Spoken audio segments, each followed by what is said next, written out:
Selamat siang, teman-teman. Saya mau melanjutkan topik lanjutan dari operasi. Saat ini kita akan membahas tentang post operasi. Nah, apa sih yang namanya post operasi? Dari bahasanya saja sudah kita bisa jelas post berarti setelah. Berarti segala sesuatu yang menyangkut uh, setelah operasi termasuk dalam bagian ini. Jadi yang namanya post operasi adalah uh, perawatan setelah pembedahan yang dimulai sejak pasien selesai dioperasi, memasuki ke ruangan pemulihan dan evaluasi. Nah, yang namanya operasi pasti mempunyai uh, kayak efek efek-efek tertentu. Demikian pula juga dengan yang namanya post operasi. Biasanya yang paling sering adalah pasien itu menjadi gelisah, gundah, haus, nyeri, anxietas, kulit menjadi pucat, dingin, nadi meninggi, dan sebagainya. Nah, tapi di antara semua hal-hal yang tidak diinginkan yang terjadi setelah post operasi, yang paling kita takutkan ada yang namanya hipertensi, hipotensi, dan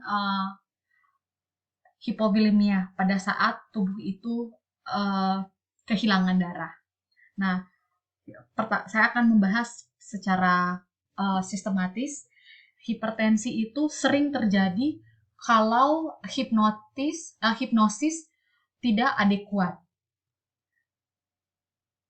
Dan ini biasanya terjadi jika pasien itu sebelum operasi itu sudah mempunyai anamnes, dia punya gangguan pada tekanan darahnya.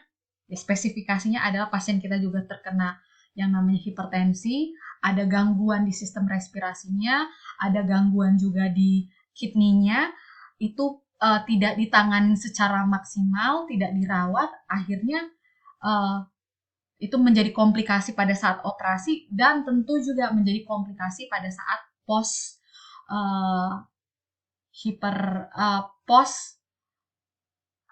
operasi.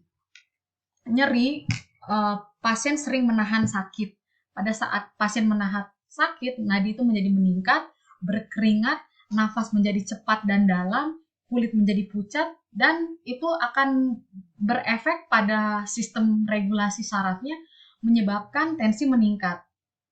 Ya, ini adalah makanya kita berharap sekali masa tadi persiapan pra-operasi itu benar-benar disiapkan secara maksimal supaya tidak berefek buruk pada saat post-operasi. Nah, di sini ada beberapa metode.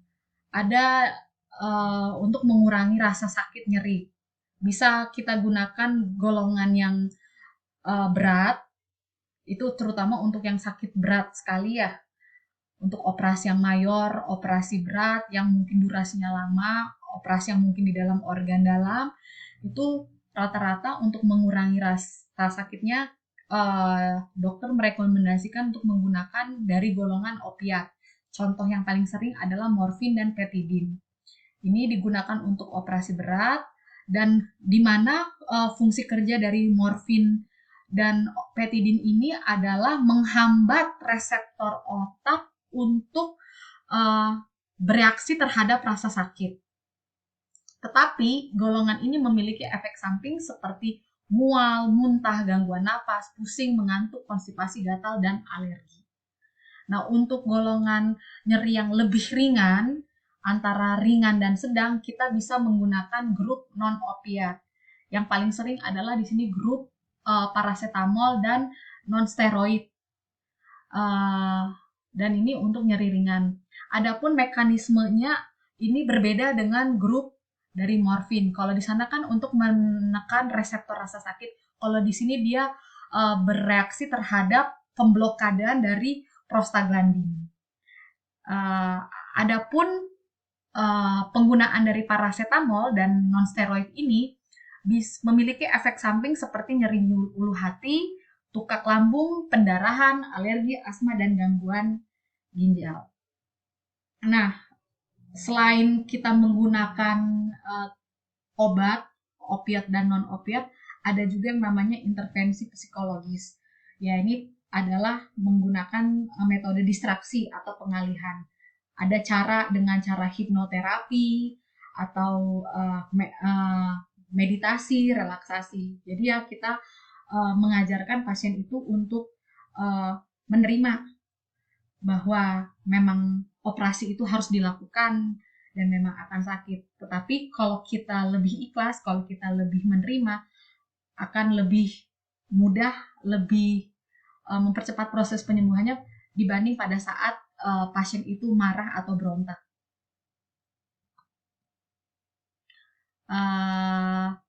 Selain bagan yang di atas itu, rata-rata kan kita bahas ya, komplikasinya adalah mual dan muntah. Makanya kembali lagi kalau kita cek di bagian operasi, itu boleh pasien itu setelah operasi itu supaya tidak muntah, kita kasih preparat ondansetron.